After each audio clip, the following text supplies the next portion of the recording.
اعوذ باللہ من الشیطان الرجیم بسم اللہ الرحمن الرحیم وَإِذْ نَجَّيْنَاكُمْ مِنْ آلِ فِرْعَوْنَ يَسُومُونَكُمْ سُوءَ الْعَذَابِ يُذَبِّحُونَ أَبْنَاءَكُمْ وَيَسْتَحْيُونَ نِسَاءَكُمْ وَفِي ذَلِكُمْ بَلَاءٌ مِّن رَّبِّكُمْ عَظِيمٌ وَإِذْ فَرَقْنَا بِكُمُ الْبَحْرَ فَأَنجَيْنَاكُمْ وَأَغْرَقْنَا آلَ فِرْعَوْنَ وَأَنتُمْ تَنظُرُونَ وَإِذْ وَاعَدْنَا مُوسَىٰ 40 لَيْلَةً ثُمَّ اتَّخَذْتُمُ الْعِجْلَ مِن بَعْدِهِ وَأَنتُمْ ظَالِمُونَ ثُمَّ عَفَوْنَا عَنكُم مِّن بَعْدِ ذَلِكَ لَعَلَّكُمْ تَشْكُرُونَ وَإِذْ آتَيْنَا مُوسَى الْكِتَابَ وَالْفُرْقَانَ لَعَلَّكُمْ تَهْتَدُونَ وَإِذْ قَالَ مُوسَى لِقَوْمِهِ يَا قَوْمِ إِنَّكُمْ ظَلَمْتُمْ أَنفُسَكُمْ بِاتِّخَاذِكُمُ الْعِجْلَ فَتُوبُوا إِلَىٰ بَارِئِكُمْ فَاقْتُلُوا أَنفُسَكُمْ ذَلِكُمْ خَيْرٌ لَكُمْ عِندَ بَارِئِكُمْ فَتَابَ عَلَيْكُمْ إِنَّهُ هُوَ التَّوَّابُ الرَّحِيمُ وَإِذْ قُلْتُمْ يَا مُوسَىٰ لَن نُّؤْمِنَ لَكَ حَتَّىٰ نَرَى اللَّهَ جَهْرَةً فَأَخَذَتْكُمُ الصَّاعِقَةُ وَأَنتُمْ تَنظُرُونَ ثُمَّ بَعَثْنَاكُم مِّن بَعْدِ مَوْتِكُمْ لَعَلَّكُمْ تَشْكُرُونَ وَظَلَّلْنَا عَلَيْكُمُ الْغَمَامَ وَأَنزَلْنَا عَلَيْكُمُ الْمَنَّ وَالسَّلْوَىٰ كُلُوا مِن طَيِّبَاتِ مَا رَزَقْنَاكُمْ وَمَا ظَلَمُونَا وَلَٰكِن كَانُوا أَنفُسَهُمْ يَظْلِمُونَ وَإِذْ قُلْنَا ادْخُلُوا هَٰذِهِ الْقَرْيَةَ فَكُلُوا مِنْهَا حَيْثُ شِئْتُمْ رَغَدًا وَادْخُلُوا الْبَابَ سُجَّدًا وَقُولُوا حِطَّةٌ نَّغْفِرْ لَكُمْ خَطَايَاكُمْ وَسَنَزِيدُ الْمُحْسِنِينَ فَبَدَّلَ الَّذِينَ ظَلَمُوا قَوْلًا غَيْرَ الَّذِي قِيلَ لَهُمْ فَأَنزَلْنَا عَلَى الَّذِينَ ظَلَمُوا رِجْزًا مِّنَ السَّمَاءِ بِمَا كَانُوا يَفْسُقُونَ۔ ان آیات کا ترجمہ یہ ہے، اور وہ وقت یاد کرو جب ہم نے تم کو فرعون کے لوگوں سے نجات دی جو تمہیں بڑا عذاب دیتے تھے، تمہارے بیٹوں کو ذبح کر ڈالتے اور تمہاری عورتوں کو زندہ رکھتے تھے، اور اس ساری صورتحال میں تمہارے پروردگار کی طرف سے تمہارا بڑا امتحان تھا۔ اور یاد کرو جب ہم نے تمہاری خاطر سمندر کو پھاڑ ڈالا تھا، چنانچہ تم سب کو بچا لیا تھا اور فرعون کے لوگوں کو غرق کر ڈالا تھا، اور تم یہ سارا نظارہ دیکھ رہے تھے۔ اور وہ وقت یاد کرو جب ہم نے موسیٰ سے 40 راتوں کا وعدہ ٹھہرایا تھا، پھر تم نے ان کے پیچھے ظلم کر کے بچھڑے کو معبود بنا لیا۔ پھر اس سب کے بعد بھی ہم نے تم کو معاف کر دیا تاکہ تم شکر ادا کرو۔ اور یاد کرو جب ہم نے موسیٰ کو کتاب دی اور حق و باطل میں تمیز کا معیار بخشا تاکہ تم راہ راست پر آؤ۔ اور جب موسیٰ نے اپنی قوم سے کہا تھا کہ اے میری قوم، حقیقت میں تم نے بچھڑے کو معبود بنا کر خود اپنی جانوں پر ظلم کیا ہے، لہذا اب اپنے خالق سے توبہ کرو اور اپنے آپ کو قتل کرو۔ تمہارے خالق کے نزدیک یہی تمہارے حق میں بہتر ہے۔ اس طرح اللہ تبارک و تعالیٰ نے تمہاری توبہ قبول کر لی، بے شک وہی ہے جو اتنا معاف کرنے والا، اتنا رحم کرنے والا ہے۔ اور جب تم نے کہا تھا اے موسیٰ، ہم اس وقت تک ہرگز تمہارا یقین نہیں کریں گے جب تک اللہ کو ہم خود کھلی آنکھوں نہ دیکھ لیں، نتیجہ یہ ہوا کہ کڑکے نے تمہیں اس طرح آ پکڑا کہ تم دیکھتے رہ گئے۔ پھر ہم نے تمہیں تمہارے مرنے کے بعد دوسری زندگی دی تاکہ تم شکر گزار بنو، اور ہم نے تم کو بادل کا سایہ عطا کیا اور تم پر من و سلوہ نازل کیا، اور کہا کہ جو پاکیزہ رزق ہم نے تمہیں بخشا ہے شوق سے کھاؤ، اور یہ نافرمانیاں کر کے انہوں نے ہمارا کچھ نہیں بگاڑا بلکہ وہ خود اپنی جانوں پر ہی ظلم کرتے رہے۔ اور وہ وقت بھی یاد کرو جب ہم نے کہا تھا کہ اس بستی میں داخل ہو جاؤ اور اس میں جہاں سے چاہو جی بھر کر کھاؤ، اور دروازے میں جھکے سروں کے ساتھ داخل ہونا، اور یہ کہتے جانا کہ یا اللہ ہم آپ کی بخشش کے طلبگار ہیں، اس طرح ہم تمہاری خطائیں معاف کر دیں گے اور نیکی کرنے والوں کو اور زیادہ بھی دیں گے۔ مگر ہوا یہ کہ جو بات ان سے کہی گئی تھی، ظالموں نے اسے بدل کر ایک اور بات بنا لی۔ نتیجہ یہ کہ جو نافرمانیاں وہ کرتے رہے تھے، ہم نے ان کی سزا میں ان ظالموں پر آسمان سے عذاب نازل کیا۔ اب ان آیات کی مختصر تفسیر و تشریح پیش خدمت ہے۔ جو آیات ابھی تلاوت کی گئی ہیں ان میں سے پہلی آیت میں اللہ تبارک و تعالی نے ارشاد فرمایا کہ وَإِذْ نَجَّيْنَاكُم مِّنْ آلِ فِرْعَوْنَ، کہ وہ وقت یاد کرو جب ہم نے تمہیں فرعون کے لوگوں سے نجات دی تھی۔ یسومونکم سوء العذاب، جو تمہیں بڑا عذاب دیتے تھے، عذاب کا نشانہ بناتے تھے۔ یذبحون ابناءکم، تمہارے بیٹوں کو ذبح کر ڈالتے تھے۔ ویستحیون نساءکم، اور تمہاری عورتوں کو زندہ رکھتے تھے۔ یہ وہی بات ہے جس کا ذکر میں نے تمہید میں کیا تھا کہ فرعون نے بنی اسرائیل کے مذکر بیٹوں کو قتل کرنے کا سلسلہ شروع کیا ہوا تھا، اور اس کے پیش نظر یہ تھا کہ ان میں سے کوئی شخص میری سلطنت کے لیے خطرہ نہ بن سکے۔ البتہ عورتوں کو اس لیے زندہ رکھا جاتا تھا تاکہ ان سے خدمت لی جا سکے۔ باری تعالیٰ فرماتے ہیں وَفِي ذَلِكُمْ بَلَاءٌ مِّن رَبِّكُمْ عَظِيمٌ، اس ساری صورتحال میں تمہارے پروردگار کی طرف سے تمہارا بڑا امتحان تھا۔ پھر آگے باری تعالیٰ اس واقعے کا ذکر کرتے ہیں کہ بنی اسرائیل کو اللہ تبارک و تعالی نے فرعون سے کس طرح نجات عطا فرمائی، اور اس کے لیے کیسا غیر معمولی معجزہ ان لوگوں کو کھلی آنکھوں دکھایا۔ چنانچہ فرمایا وَإِذْ فَرَقْنَا بِكُمُ الْبَحْرَ، وہ یاد کرو جب ہم نے تمہاری خاطر سمندر کو پھاڑ ڈالا تھا۔ فَأَنْجَيْنَاكُمْ، اور تم کو نجات دی تھی، اور اغرقنا آل فرعون، فرعون کے لوگوں کو غرق کر دیا تھا جبکہ تم یہ سارا نظارہ آنکھوں سے دیکھ رہے تھے۔ اس میں اس واقعے کی طرف اشارہ ہے کہ جب حضرت موسیٰ علیہ السلام بنی اسرائیل کو اللہ تعالیٰ کے حکم سے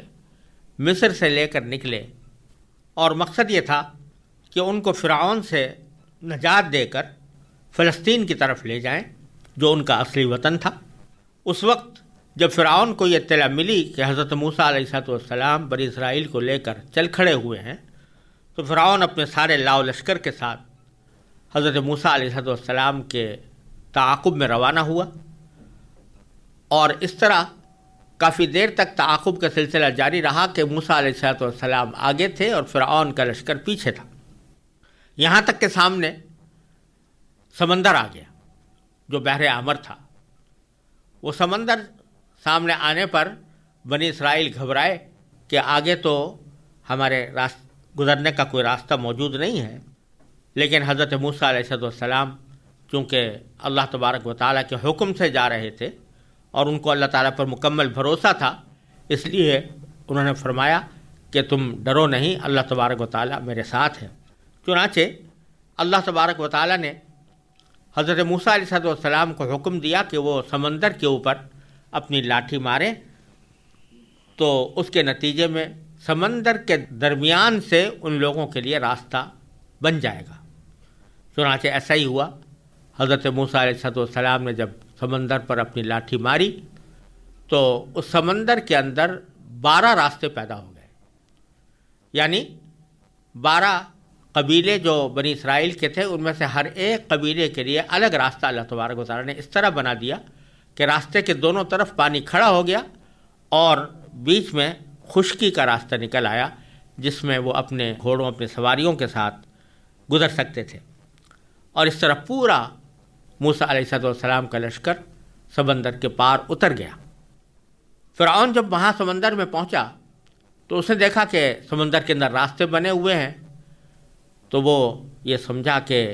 یہ راستے ایسے ہیں کہ ان سے میں بھی فائدہ اٹھا سکتا ہوں، چنانچہ اس نے بھی اپنے لشکر کو سمندر کے اندر اتارا، لیکن جو ہی وہ سمندر کے اندر اترا اللہ تبارک و تعالی نے پانی کو برابر کر دیا، اور اس کے نتیجے میں وہ موجوں میں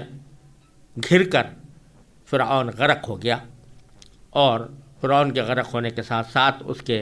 لشکر کے لوگ بھی غرق ہوئے، اور اللہ تبارک و تعالی نے اس طرح فرعون کے ظلم و ستم سے بنی اسرائیل کو نجات عطا فرمائی۔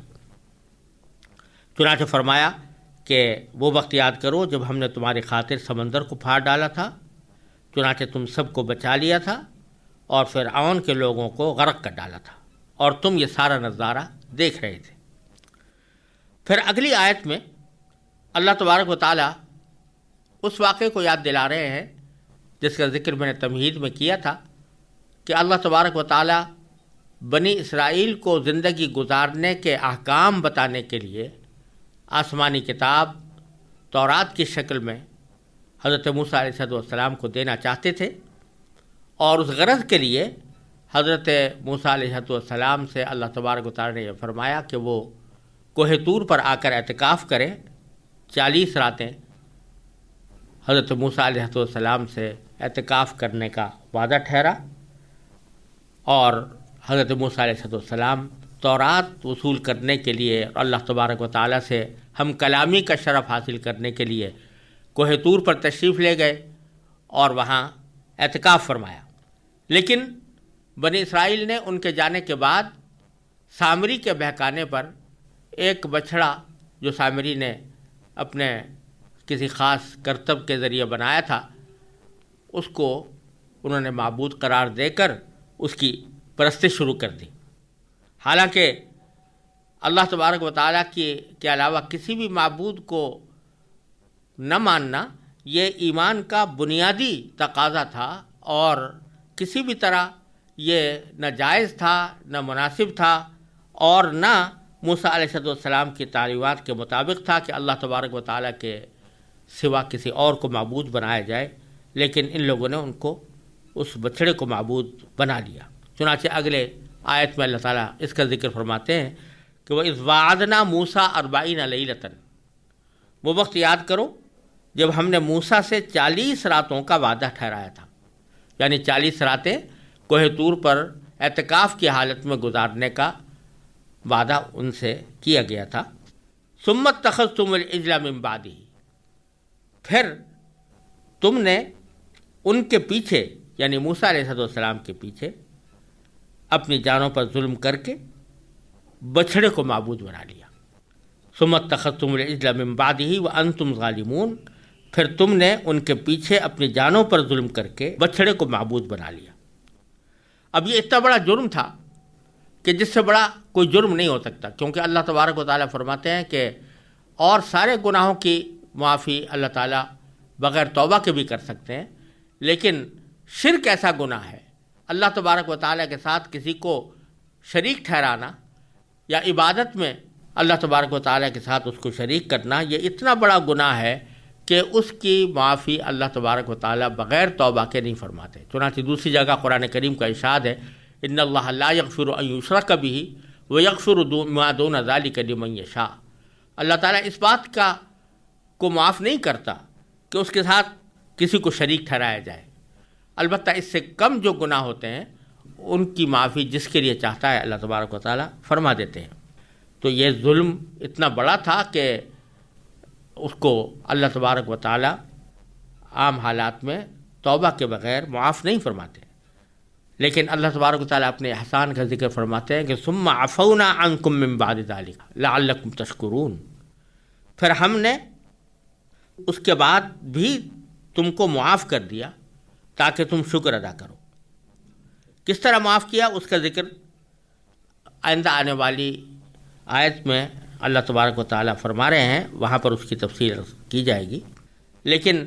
بیچ میں اللہ تبارک و تعالیٰ نے کوہ طور پر جانے کے نتیجے میں حضرت موسیٰ علیہ السلام کو جو تورات عطا ہوئی اس انعام کا ذکر فرمایا کہ وَإِذْ آتَيْنَا مُوسَى الْكِتَابَ وَالْفُرْقَانَ، وہ وقت یاد کرو جب ہم نے موسیٰ کو کتاب دی اور فرقان دیا۔ فرقان کے معنی عربی زبان میں یہ ہے کہ کوئی ایسی چیز جو دو چیزوں کے درمیان امتیاز پیدا کر دے، تمیز پیدا کر دے، اس کو فرقان کہا جاتا ہے۔